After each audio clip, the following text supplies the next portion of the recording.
ಹಿಂದಿನ ಸಾಲಿನಲ್ಲಿ ಅನುಮೋದನೆಗೊಂಡು ತಡೆಹಿಡಿಯಲ್ಪಟ್ಟ ಬಂಟ್ವಾಳ ಕ್ಷೇತ್ರದ 6 ರಸ್ತೆಗಳ ಅಭಿವೃದ್ಧಿಗೆ ಸಮ್ಮಿಶ್ರ ಸರ್ಕಾರದ ಲೋಕೋಪಯೋಗಿ ಸಚಿವ ಎಚ್.ಡಿ. ರೇವಣ್ಣ ಅವರು ತನ್ನ ಮನವಿ ಮೇರೆಗೆ 8 ಕೋಟಿ ರೂಪಾಯಿಗಳನ್ನು ಮಂಜೂರು ಮಾಡಿದ್ದಾರೆ ಎಂದು ಮಾಜಿ ಸಚಿವ ಬಿ. ramanatharai ಸ್ಪಷ್ಟಪಡಿಸಿದರು.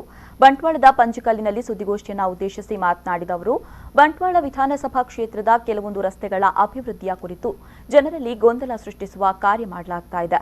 ಆದರೆ ತಾನು ಯಾವತ್ತೂ ಮಾಡದ ಕಾಮಗಾರಿಗಳನ್ನು ತನ್ನದೆಂದು ಹೇಳಿಲ್ಲ. ಆದರೆ ಈಗ ಸುಳ್ಳು ಹೇಳಲಾಗ್ತಾ ಇದ್ದು, ಹೀಗಾಗಿ ತಾನು ನಂಬಿರುವ ಪಂಚಕಲ್ಲು ಗರಡಿಯಲ್ಲಿ ಪ್ರಾರ್ಥನೆ ಮಾಡಿಯೇ ಈ ವಿಚಾರವನ್ನ ತಿಳಿಸ್ತಾ ಇದ್ದೇನೆ ಎಂದರು.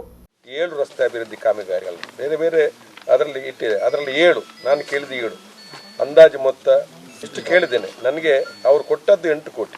ಇದರಿಂದ ಪ್ರಸ್ತಾವಿತ ಕಾಮಗಾರಿ ಒಟ್ಟು 6 ರಸ್ತೆ ಸೇತುವೆ ಮೊತ್ತ ಸೀಮಿತಗೊಳಿಸಿ 8 ಕೋಟಿ ನನಗೆ ಕೊಟ್ಟಿದ್ದಾರೆ.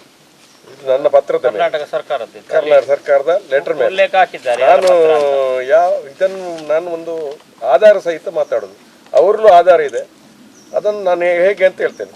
ಇದು ಕೆಲವು ರಸ್ತೆಗಳು, ಅದರಲ್ಲಿ ದಕ್ಷಿಣ ಅನ್ನಲಿ ಕರಿಮಲ ರಸ್ತೆ ಅಡೆಗೋಡೆ ಹಾಗೂ ರಸ್ತೆ ಅಭಿವೃದ್ಧಿ ಇಷ್ಟರಿಂದ ಇಷ್ಟು ಕಿಲೋಮೀಟರ್ ಫಸ್ಟಿಗೆ 140 ಅಂತ ಅವರು ಪ್ರಸ್ತಾಪ ಕೊಟ್ಟರು. ಈ ಕಾಮಗಾರಿಯನ್ನು 17-18 ಸಾಲಿನ ಅಪೆಂಡಿಕ್ಸ್ ನಲ್ಲಿ ಸೇರಿಸುವ ಷರತ್ತಿಗೊಳಪಟ್ಟು ಅನುಮೋದಿಸಿದೆ.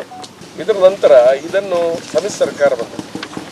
ರೇವಣ್ಣ PWD ಮಿನಿಸ್ಟರ್ ಆದಾಗ ಅದನ್ನು ತಡೆ ಮಾಡಿ ಸಮ್ಮಿಶ್ರ ಸರ್ಕಾರದಲ್ಲಿ ಸೇರಿಸಿದ್ದು. ರೇವಣ್ಣನೇ ಸೇರಿಸಿದ್ದು, ramanatharai ಹೇಳಿಯೇ ಸೇರಿಸಿದ್ದು.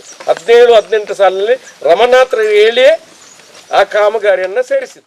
ಈ ಸಂದರ್ಭ ಜಿಲ್ಲಾ ಪಂಚಾಯತ್ ಸದಸ್ಯರಾದ ಪದ್ಮಶೇಖರ್ ಜೈನ್, ಚಂದ್ರಪ್ರಕಾಶ್ ಶೆಟ್ಟಿ, ಬಂಟ್ವಾಳ ಬ್ಲಾಕ್ ಕಾಂಗ್ರೆಸ್ ಅಧ್ಯಕ್ಷ ಬೇಬಿ ಕುಂದರ್ ಹಾಗೂ ಮತ್ತಿತರರು ಉಪಸ್ಥಿತರಿದ್ದರು.